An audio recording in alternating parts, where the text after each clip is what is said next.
Dua. Telur satu je. Ha? Satu je telur. 3. Satu je telur. 3. Satu. Ini yang awak nampak. Yang awak tak nampak? Nampak lah. Ha? Tak telur ni awak dia makan, dia tak makan.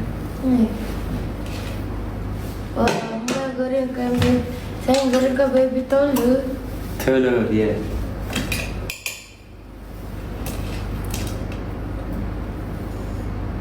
Pekatnya.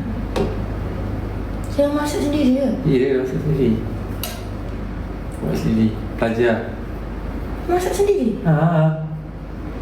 Ya. Iya. Nak tahu kentang ada? Kentang. Oh, pandai saya potong kentang. Iya. Oh, Mama berikan Afi. Mama tenang.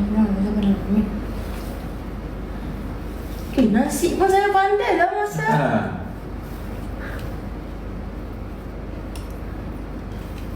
Rasa dulu. Tak sedap bagi tahu.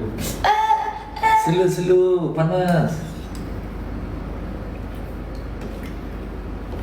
Nak kuah lagi? Dia punya bau kan macam bau ayam ni. Ayam. Dah. Ha? Macam ni. Dah.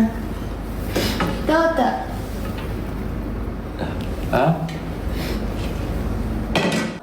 Tu. Surah. Dah. Bismillahirrahmanirrahim. Allahumma lakatu wa bika amantu wa ala rizqika arju bi rahmatika ya arhamar rahimin. Bismillahirrahmanirrahim. Allahumma barik lana fi ma razaqtana wa qina azabannar. Bismillahi ala barakatillah. Amin. Awak rasa dulu.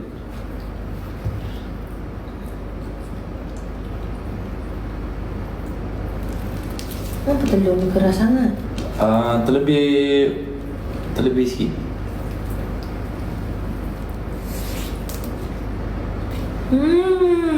Sedap.